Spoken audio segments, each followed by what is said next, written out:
Welcome to Parenting GPS, navigating your parenting journey. I'm Kari, Kling, the host of your show.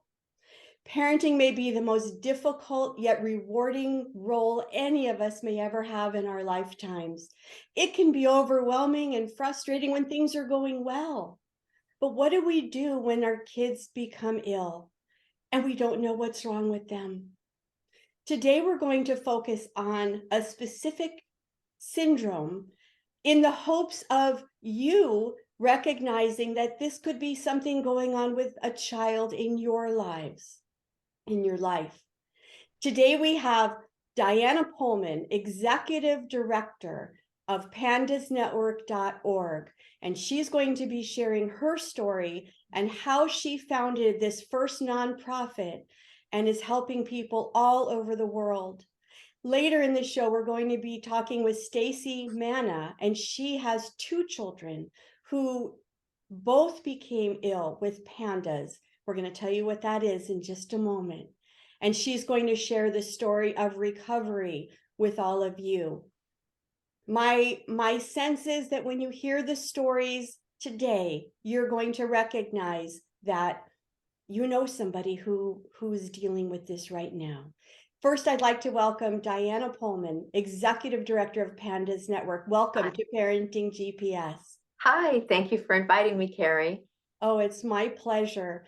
Diana, can you please tell us a little bit about how you became involved with Pandas Network, how you founded it, why you founded it? What is your story? In 2007, my son, Garrett, was 7 years old, and he changed overnight after having 3 strep infections that we couldn't get rid of. The doctors were curious, why couldn't they get rid of the strep infection? His personality changed overnight to such an extent that we were really afraid that he'd been hurt. And so we contacted doctors, neurologists, immunologists, infectious disease doctors, and nobody understood what was going on. So eventually, over time, I live next to Stanford University. It's a research hospital. We began to put ideas together that this was indeed a mild infectious disease process that was somehow attacking his brain, not killing him, but it was so intense that the doctors were very concerned, and we started to use antibiotics, and he improved. And did this disease state at the beginning have a name? Did you know what you were dealing with, or were you just grasping at straws to try to save your child? Yeah, at that time, I was just grasping with straws. Somebody had mentioned the theory that a woman named Dr. Susan Sweeto had espoused from the National Institute of Mental Health. That strep throat bacteria could attack children's brains, and she named it PANDAS, Pediatric Acute Neuropsychiatric Disease Associated with Strep.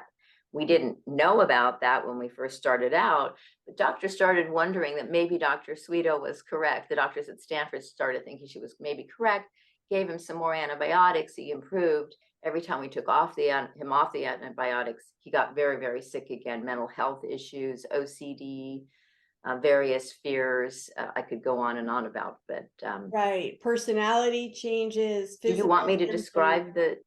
You know what? Why don't you take a moment right now and describe for us what the disease state of what PANS, and then you mentioned pandas, is all about.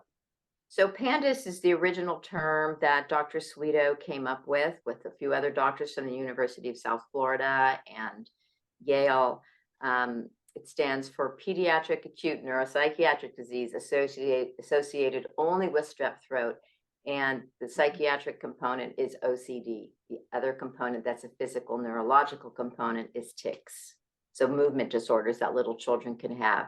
The average child is 7 years old. It's usually children under the age of 10. The other definition that evolved after this was something called PANS, Pediatric Acute Neuropsychiatric Syndrome. So the term PANS was developed, and it stands for two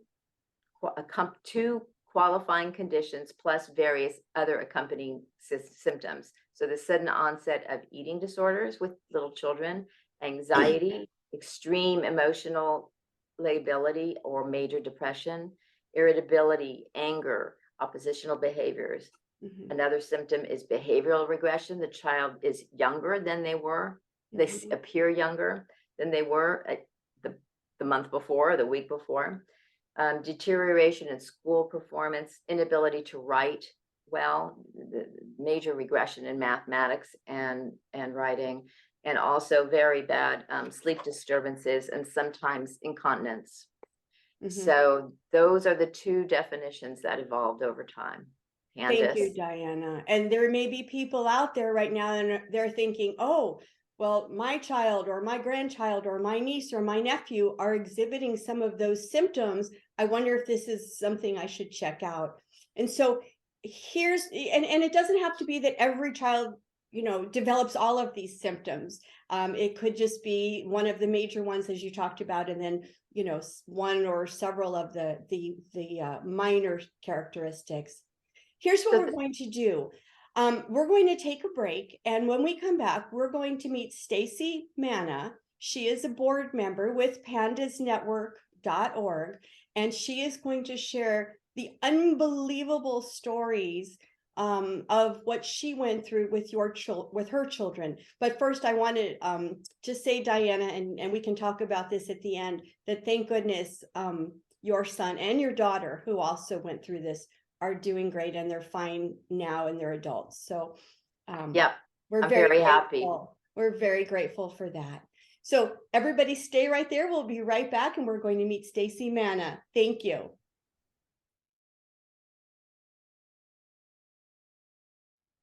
And we're back. Stacie Manna, welcome to the show. Thank you. I'm so excited to be here. It's a pleasure to have you, and we so appreciate your willingness, along with Diana's willingness, to help share about your experiences with the hopes of helping others. Stacie, you're the mom of two children, ages 11 and 9, Colin and Autumn, and both of your children became ill with pandas, and thankfully they have recovered, and we really want to hear your story. So Stacie, tell us about how things changed. When did you figure out what was going on, and how did you find a doctor that understood and could help you?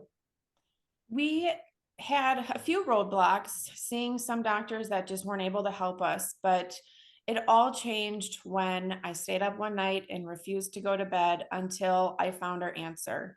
And I found Dr. Kovacevic in Illinois, and I instantly knew he was the doctor for us. I was reading his website, and it was filled with research and facts and science, and I knew that we had to talk with him. So we were able to make an appointment very quickly. And in November of 2020, we met with him for the first time. He looked my kids in the eyes and within 30 seconds could tell me their symptoms, what we were suffering with. And I felt like for the first time, we were getting the medical help we needed, and we were not trying to educate others on how they needed to help us. What a So we tough saw, place. yeah, it was amazing. We were on the virtual call with him, and my husband and I just locked eyes, and we didn't even have to say anything. It was like in that moment, we knew they were going to be okay. And I want you to share, if you would, how your children are doing now, and then I want to bring Diana back in to talk about other resources and what she was able to create with the help of her board and other people, so that if you can't get to this one specific doctor, there are so many other options for help now. We know so much more, we being parents, the medical community. Can you tell us now, Stacie, how are your children today? How long did it take for them to recover?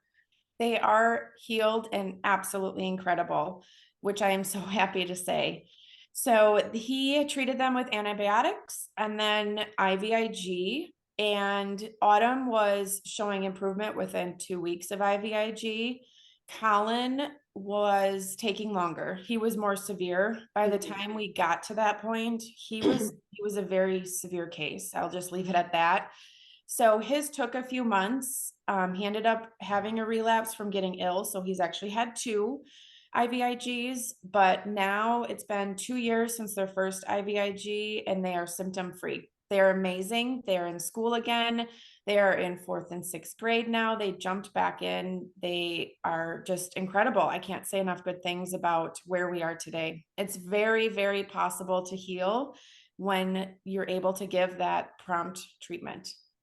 And Stacie, your story and Diana's story and the stories of so many others that people can read about on pandasnetwork.org will give so much hope to those parents that are out there thinking to themselves, oh my gosh, I have this child in my life who is exhibiting these symptoms and I didn't know what to do. And now we're giving them direction through the content of this show. Diana, I'd like to bring you back in. Stacie talked about IVIG. She talked about healing. Can you elaborate a little bit for us? What is IVIG? And also, you have 2 children that were impacted by pandas. Stacie has 2 children who were impacted by pandas. Is there a genetic component here? So thank you, Kari, for those questions. They're very important because a lot of parents get afraid when they hear these symptoms. And doctors too, who are uninformed or haven't learned a lot about pandas, become afraid. The children can have really intense psychological problems. So intravenous immunoglobulin is basically healthy T cells. It looks like a clear bottle of water with healthy, happy, strong T cells that go in and combat bad infectious diseases. IVIG is used for many illnesses. The pandas is a form of encephalitis, which is a brain inflammation. Part of the reason that this disease model has had a hard time being accepted, it's gradually being more accepted since Pandas Network was founded and 15 years ago. It's been difficult because neurologists are in charge of the brain.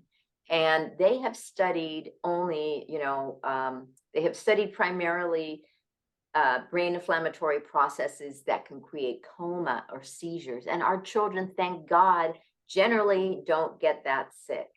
So IVIG is used in all forms of encephalitis across the world. But our children are milder, although it's an explosive emotional, mental health onset and a lot of neurological malfunctions. It's been hard to get grounded with the American Academy of Pediatrics. The National Institute of Mental Health is now studying the use of IVIG for long haul COVID, where there's brain fog. So it's a really common product. People can Google it. But it's just been hard to get it covered by insurance for most of us. I was going to say also the genetic component. I have 2 kids with pandas, so does Tracy. I'd say it's a Stacie, sorry. It's a 50-50 chance if there'll be more than one child in the family that has pandas. And you'll read on our website under the research section that pandas really comes from an old rheumatic fever, strep-related disease where the strep bacteria has the capacity to change functions of the heart, the immune system, that's rheumatic fever. But it also, back in the olden days, was called St. Vitus dance, this strange neurological movement and dissociative processes that would occur with rheumatic fever. So we are pretty sure that we are the genetic descendants of people who didn't handle strep well. I definitely had scarlet fever on my ex-husband's side of the family, the father, my children, and Stacie, you had rheumatic fever in your family as well. Yes.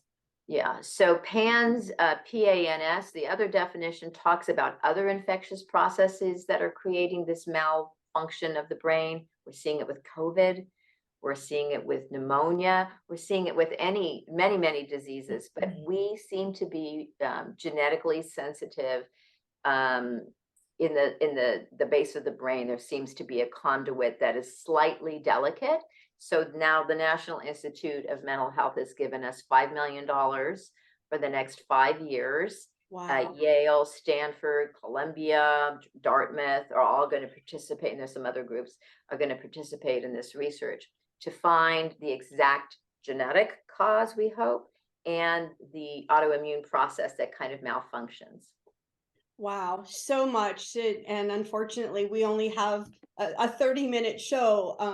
But here's what we're going to do, because there are people out there that are going to want to know, what is my next step? What should I do? We're going to take our last break. And when we come back, we're going to give that information. And we also have some questions from parents out there that have specific questions that they'd like to know more about. We'll be right back. Welcome back, everyone. So we've had some time to talk about what PANDAS is, what are the symptoms, what are some treatments available? And this part, the fourth segment of the show every week, in keeping with my navigation theme of parenting GPS, navigating your parenting journey, is going to be called Your Parenting Destination. What are the questions that you want to know to help you? And the first question that we have that I'd like to ask is, so if a parent or a grandparent is listening to all of this, what are the first steps that they should do to find out more information? Going to the Pandas Network website would be a great first start, pandasnetwork.org. There are an abundance of resources on there, including parent resources, which are handouts and just a great deal of information that's been compiled over the years, intended for parents.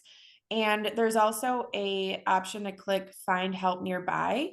Mhm. And by state, a parent can take a look at who is available in their state to contact for medical support. Mhm. Also, in Diana? other parts of the world, we have doctors in Italy and England and the Netherlands. That's what I was able to do, which led me to Dr. Kovacevic. So it's a great resource. So that's the first step. Check out pandasnetwork.org. Look at the list of doctors who understand this by state, by region, and that's your first step. We also have some questions that have been written in by some parents. And the first one is from Tanya K. And she's in Minneapolis. And she says this: I've done some research and I believe that one of my children has PANDAS, but my doctor says it doesn't exist, my pediatrician, and it is controversial. What is the best advice that you have for me in the situation? Yeah, I'm happy to be able to answer that in a positive way now. It was complicated in the earlier years, but now doctors can go directly to a website that was created for doctors called Pandas Physicians Network. There's also an ability for doctors to email each other once they register in that website, and they can dialogue with other practitioners about, the child and confusion they have around the situation.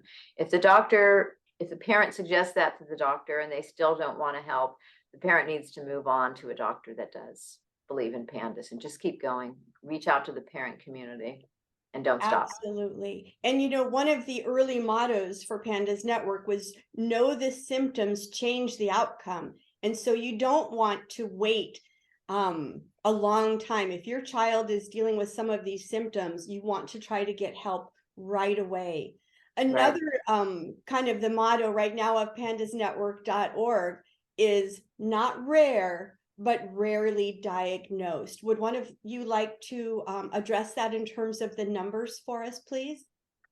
Yeah, I'll take that. We believe it's an estimate that it's 1 in 200 children have this illness in the United States.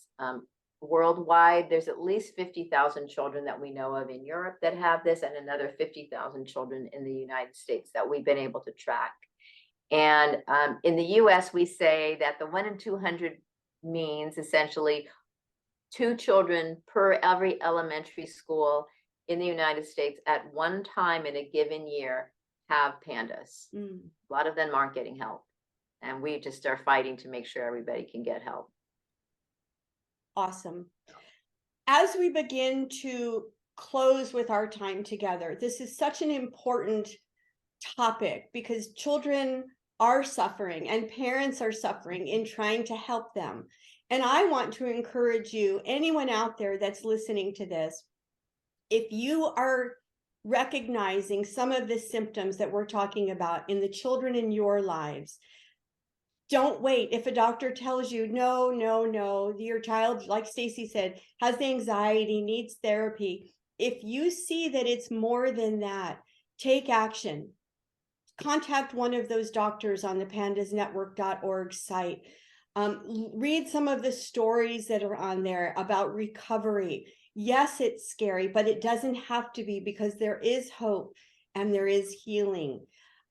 Some final words, Stacie and Diana.